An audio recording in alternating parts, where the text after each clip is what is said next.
নমস্কার, কেমন আছেন? আশা করছি আপনারা ভালো আছেন। আর পি কুক ডট ব্লগে আপনাদের স্বাগত। চলে এসেছি একটা নতুন রেসিপি নিয়ে। আজকে রেসিপি মেথি শাক ভাজা। তো চলুন শুরু করা যাক মেথি শাক ভাজা। তা মেথি শাক ভাজা, আমি আজকে মেথি শাক ভাজাটা হলো বেগুন দিয়ে ভাজি।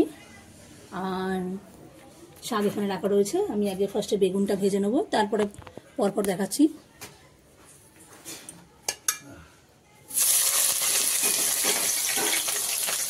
বেগুনটা ভেজে নিচ্ছি।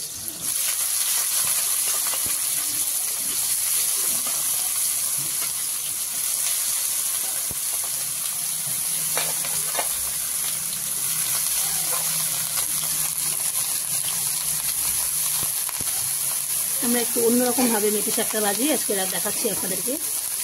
পুরোটা দেখুন, বুঝতেই পারবেন।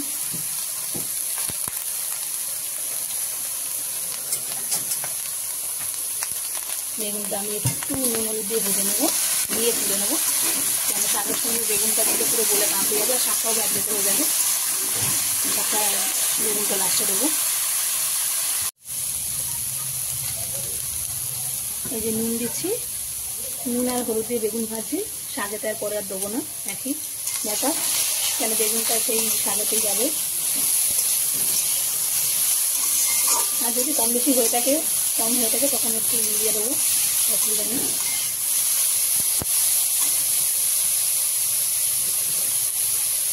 এবার একটু হলুদ দিয়ে দিচ্ছি। শাকে আমরা বেশি হলুদ দিই না।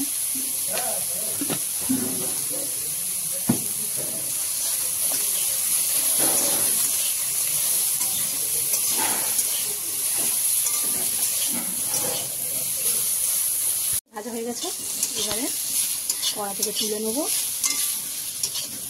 এই বেগুনটা শাকেই যাবে, কিন্তু বেগুনটা আগে ভেজে নিয়ে তুলে নেওয়া হচ্ছে। শাকে একসঙ্গে দিলে পুরো গলে পাক হয়ে যাবে, তো শাকটা তখন টেস্টটা ভালো পাওয়া যাবে না। কিন্তু বেগুনটা তুলে নিলে লাস্টে যখন নামাবো শাকটার সঙ্গে, নামানোর একটু আগে বেগুনটা দিয়ে নাড়িয়ে শাকটা নামিয়ে নেবো। এই যে এই বেগুনটা ভাজা হয়ে গেছে।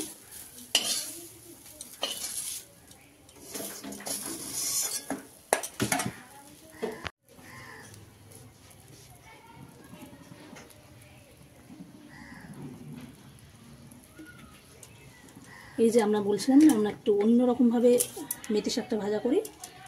এই দেখুন, আমরা হলো এই মেথি শাকে হলো মেথি ফোড়ন দিই মেথি শাক ভাজাতে।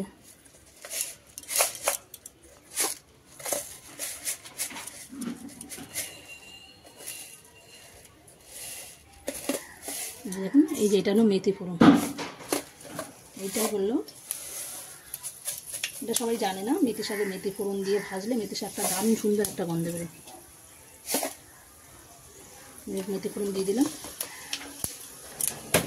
দেখ সুন্দর একটা গন্ধ বেরোচ্ছে। গন্ধ বেরোচ্ছে যে মেথির একটা যে ভাজার গন্ধটা।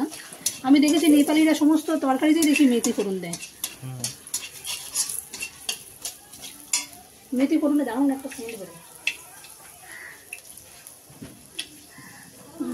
এবারে দিয়ে দিচ্ছি হলো কাঁচা লঙ্কা ভেজে কেটে রাখা।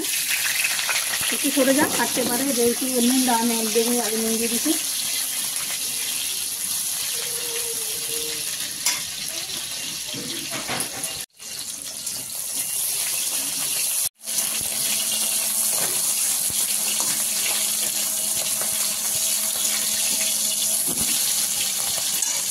টমাটোর তো দারুণ গন্ধ বেরিয়েছে, মেথি আর লঙ্কা দুটো একসাথে, বাপরে বাপ। হয়ে গেছে, এবার শাকগুলো দিয়ে দিচ্ছে। যে মেথি শাক কেটে বেছে ধুয়ে রাখা, পরিষ্কার করে রাখা শাক। শাকটা দিয়ে দিল।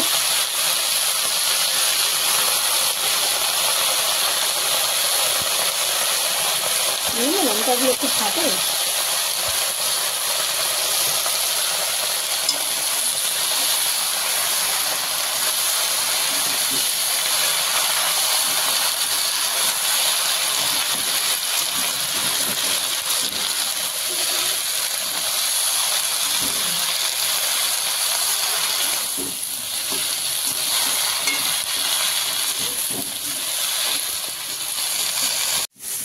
এই যে শাকগুলো ভাজা হয়ে গেছে, দেখতে পাচ্ছেন।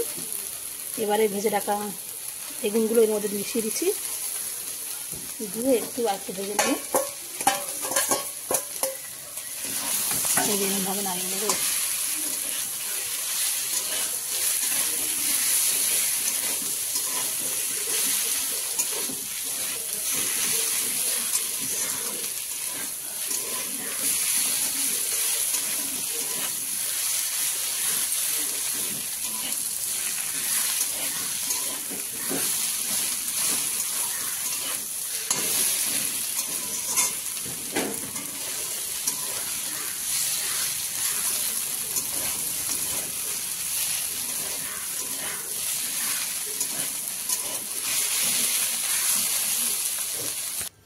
তো এইভাবে বানিয়ে ফেলুন মেথি শাক ভাজা। আজ তাহলে আসি, আপনারা ভালো থাকবেন, সুস্থ থাকবেন। রান্নাটা কেমন হয়েছে অবশ্যই কমেন্টে জানাবেন, ভালো লাগলে একটা লাইক করে দেবেন। আজ তাহলে আসি, আবার আসবো নতুন কোনো রেসিপি নিয়ে।